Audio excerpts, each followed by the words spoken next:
শিরক হয় আকীদার মধ্যে, বিশ্বাসের মধ্যে। যেমন ফর এক্সাম্পল, কেউ যদি বিশ্বাস করে যে মানুষ আগে আদর ছিল, সেখান থেকেই মানুষ আস্তে আস্তে বিবর্তনের মধ্য দিয়ে আজকে মেহেদি ভাই হয়ে গেছে, তাহলে এটা হচ্ছে মুশরিক। কথা বুঝতে পারছি? আদম আলাইহিস সালামের অস্তিত্ব সে স্বীকার করতেছে না, তো এটা হলো শিরকি আকীদা। আকীদার ক্ষেত্রে শিরক। কেউ যদি বিশ্বাস করে পড়াশোনা করতে গিয়ে যে মহাবিশ্ব তো এমনি এমনি সৃষ্টি হয়ে গেছে বিগ ব্যাং থেকে, কোনো স্রষ্টা নাই পেছনে, ব্যাস এটাই, তার সিস্টেমটাই শিরকের, পড়াশোনার সিস্টেমটার মধ্যেই শিরক। হ্যাঁ, তারপরে আল্লাহ এবং তার রসুল, আসমানি কিতাব, মালায়েকা, এইসব কনসেপ্ট বিবর্জিত একটা সিস্টেম পড়াশোনায়, শিরকি সিস্টেম পড়াশোনা। সিস্টেমটা এগুলোকে স্বীকার করে না, মালায়েকাকে স্বীকার করে না, আসমানি কিতাব, তারপরে নবী রসুলগণ, আগের নবী রসুলগণ, আল্লাহর অস্তিত্ব, পরকাল, কবরের আযাব, হ্যাঁ এই তো বিষয়গুলো, রুহের জগৎ, বারজাখের জগৎ, জাহান্নাম, জান্নাত, এগুলো যেগুলো অদৃশ্য গায়েব, এগুলো তো এই সিস্টেমটা স্বীকার করে না। এই কারণে এটা মুশরিক। এবং আমরা যারা এখানে ঢুকে গেছি, আমরা জেনে বা না জেনে আমরা শিরকের মধ্যে পড়ে গেছি। ঠিক আছে? তো এটা হলো বিশ্বাসের মধ্যে এরকম শিরক হয়। আরও অনেক আছে, কেউ বিশ্বাস করে যে খাজা বাবার দরবারে গেলে বাচ্চা হবে, শিরক হয়ে গেল। এরকম অনেক শিরক আছে আমাদের সমাজে, এটা নিয়ে বলতে গেলে অনেক লম্বা সময় লাগবে। খালি এতটুকু মনে রাখেন, শিরকের প্রকরণের প্রথমটা হচ্ছে বিশ্বাসের মধ্যে শিরক, চিন্তার মধ্যেই শিরক, চিন্তাটাই শিরকি। হ্যাঁ, এর মধ্যে পলিটিক্যাল শিরকও আছে, যেমন চিন্তার মধ্যে শিরক যে সব ধর্মই সমান, ইসলাম স্পেশাল কিছু না, সব ধর্মই সমান। হ্যাঁ, তারপরে এই পুরো রাষ্ট্র, আইন, সংবিধান, জনগণ, এগুলোর মালিক হচ্ছে মানুষ, এগুলোর মালিক তো আল্লাহ না, মালিক মানুষ, মানুষের হাতেই সার্বভৌম ক্ষমতা মানুষের হাতে। এটা শিরক, এটা শিরকি। এখন যে আমরা আইয়ামে জাহিলিয়াতের সেই শিরকগুলোকে আরো আধুনিকায়ন করে নতুন নব্য মুশরিক হয়ে বসে আছি, এটা বুঝতে হলে বেশি না, আপনি 2-3 বছর পড়াশোনা করলেই বুঝতে পারবেন। 2 থেকে 3 বছর পড়াশোনা করেন, আপনি বুঝতে পারবেন যে এখন আইয়ামে জাহিলিয়াতের যে শিরকগুলো ছিল, ওর চেয়ে আধুনিকায়ন হয়েছে শিরকের মধ্যে, আরো প্রকরণ বেড়েছে। হ্যাঁ, আগে তো শুধু স্পষ্ট ভিজুয়াল দেবদেবীর পূজা করছে, লাত, উজ্জা, হুবল, মানাত।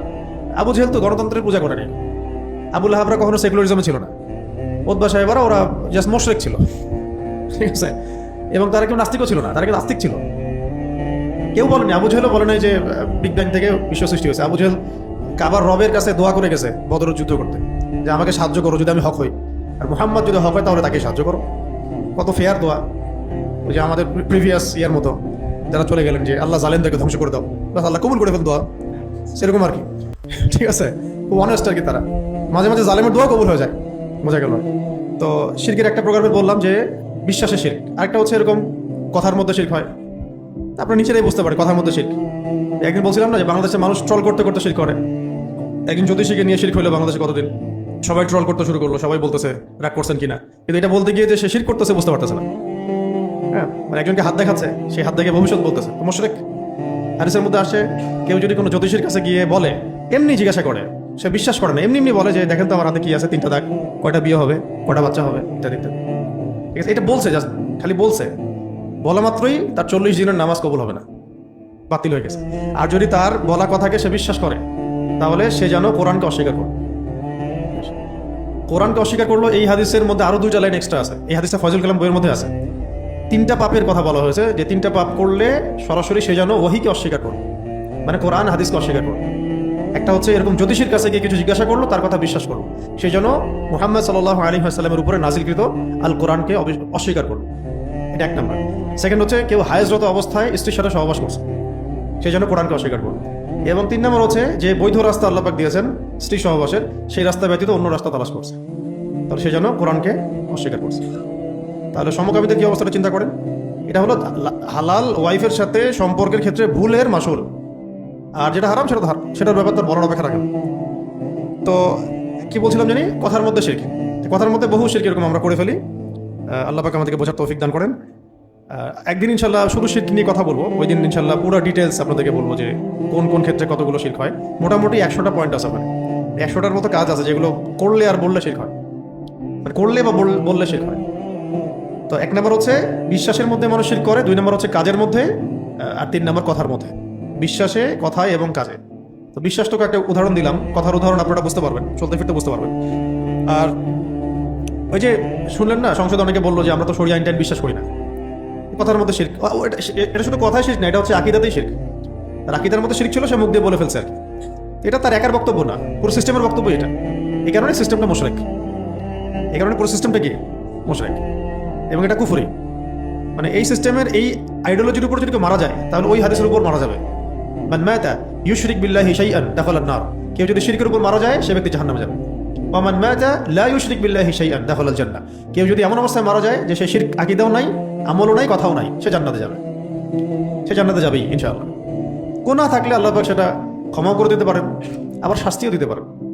দুনিয়াতে তার উপর অনেক পরীক্ষা নিরীক্ষা আসছে, এটা তার গুনাহ কাফফারা, তারপরে মৌতের যন্ত্রণা একটা কাফফারা, কবরের আযাব একটা কাফফারা, পরকালের মাঠে যে বিভীষিকা ওইটা একটা কাফফারা। শেষমেশ দেখা যাবে সে জান্নাতে চলে গেছে, সে শিরক করে। তো এই হলো কথায়।